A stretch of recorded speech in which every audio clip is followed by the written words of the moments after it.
से अगला वर्ड है ऑर्डिनेट, जिसको कहते हैं लॉन्ग फॉर्म। ये लाजवाब मीनिंग है भाई। इसी मीनिंग के लिए आज आप पढ़ने आए हैं। अगर आप इस मीनिंग को सीखते हैं तो एक साल ये क्लास 12 के एक फ्रेजल वर्ड में बोर्ड की परीक्षा में यही वर्ड आया था। वहाँ सिर्फ ईडी नहीं लगा था, मतलब लॉन्ग फॉर करके आ गया था। तो मैंने खूब आप लोग को लॉन्ग फॉर का यूज पढ़ाया है। अगर आप जानते हैं तो लॉन्ग फॉर मीन्स होता है तरसना। क्या होता है? तरसना। तरसना। लॉन्ग फॉर मीन्स होता है ईडी जुड़ गया तो तरसता था, ऐसा कुछ होगा। ठीक है, आज हम लोग हरियाली से अपनी पढ़ाई को शुरू करेंगे। हरियाली को इंग्लिश में ग्रीनरी कहा जाता है। तो अपने इस ग्रीनरी वाले शब्द के साथ आज हम लोग कुछ वर्ड्स की मीनिंग सीखेंगे और ग्रीनरी से ही अपने ग्रीन बोर्ड पर जो वर्ड्स लिखे गए हैं उन्हीं को हम लोग आज सीखेंगे। ठीक है, तो चलिए को ग्रीनरी से जोड़ते हुए शब्दों की तरफ जा रहे हैं और देखेंगे ये यहाँ पर कुछ वर्ड्स लिखे गए हैं और इसकी ये मीनिंग लिखी गई है। क्या लिखी गई है? मीनिंग लिखी गई है। इम्पोर्टेंट बात क्या है?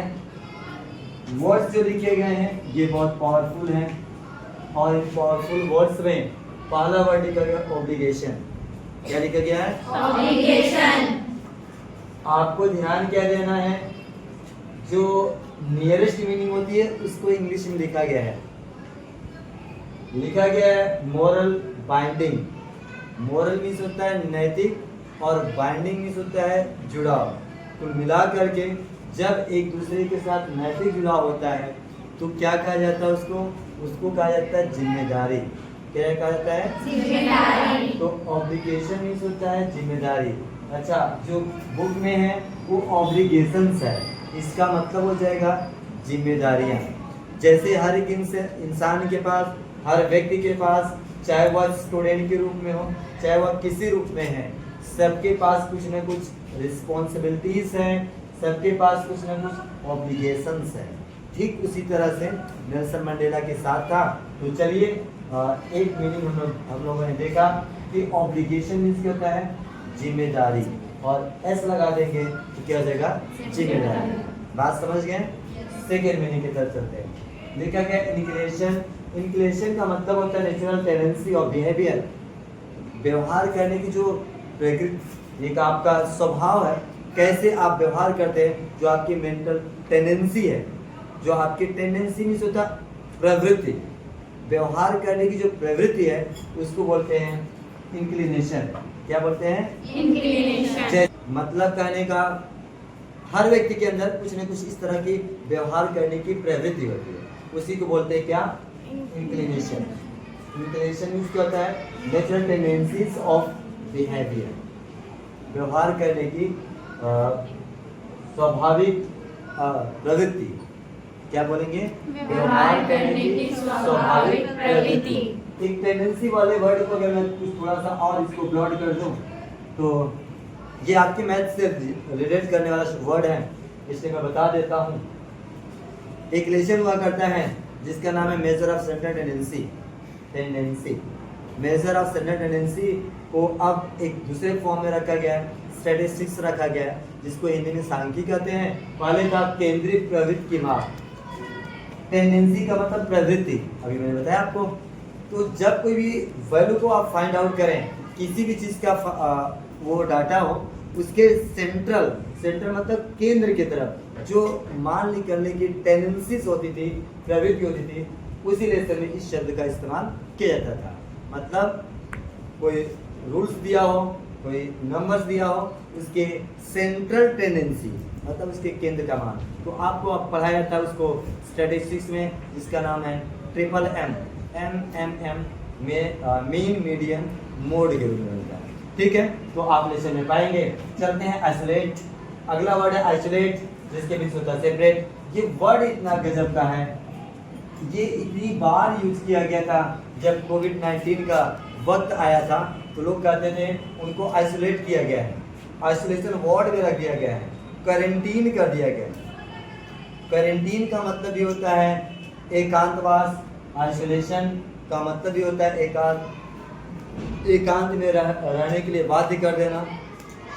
सेपरेट का मतलब भी आप समझते हैं कि किसी को अलग कर देना, अलग रख देना, उसको बोलते हैं। तो इसका हिंदी होगा आइसोलेटेड, मतलब एकांतवास या एकांत में रहने के लिए विवश कर देना।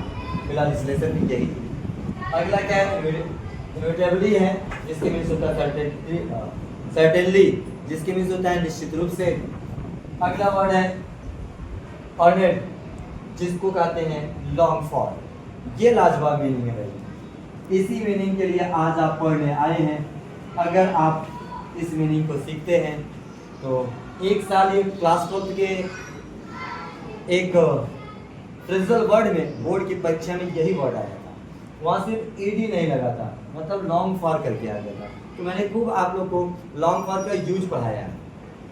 अगर आप जानते हैं तो लॉन्ग फॉर मीन्स होता है तरसना। क्या होता है? तरसना। लॉन्ग फॉर मीन्स होता है ईडी जो गया तो तरसता था, ऐसा कुछ होगा। ठीक है, जैसे आप प्रेजेंट इंडेफिनिट में अगर पढ़ते हैं टेंस के हिसाब से तो उसमें भी लॉन्ग फॉर लग जाता है।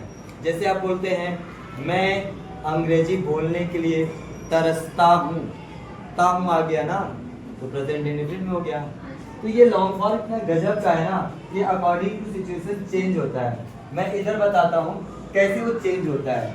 जैसे कहीं कहीं वो कहीं कहीं वो लॉन्ग फॉर होता है, तो कहीं कहीं वो लॉन्ग फॉर हो जाता है, और कहीं कहीं वो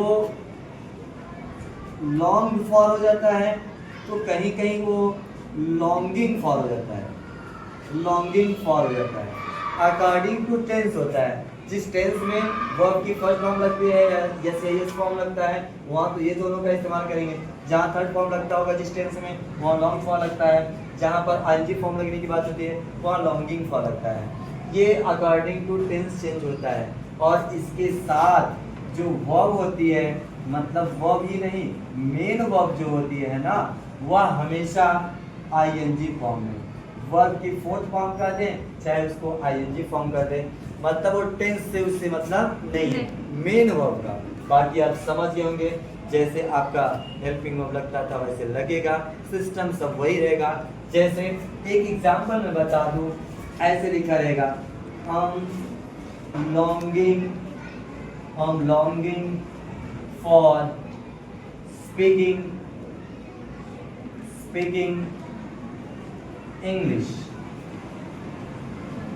ये देखिए लिखा गया है, आप समझ गए होंगे कंटीन्यूअस टेंस रहा होगा, इसीलिए लॉन्गिंग फॉर हो गया। एम लगा हुआ, हेल्पिंग वर्ब जैसे लगती वैसे लगेगी, बट आपका केवल क्या चेंज होगा, लॉन्ग फॉर चेंज हो जाएगा, और ये तो फिक्स है, और बाकी अब टेंस के हिसाब से हेल्पिंग वर्ब लगेगी। ये है I'm longing for speaking English, मैं अंग्रेजी बोलने के लिए तरस रहा हूँ।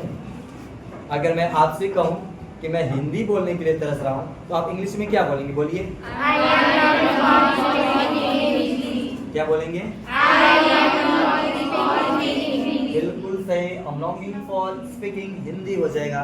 इसी तरह से आप सेंटेंस को क्रिएट कर सकते हैं, हिंदी में भी और इंग्लिश में भी आप प्रैक्टिस कर लेंगे। आपको एक सेंटेंस आपको मैं हिंदी बोलता हूँ, आप कमेंट बॉक्स में उसको इंग्लिश लिख देंगे। मैं इस दुनिया में अपने आप को एडजस्ट करने के लिए तरस रहा हूँ, तो आप इसको इंग्लिश में बताएंगे। Thank you for watching.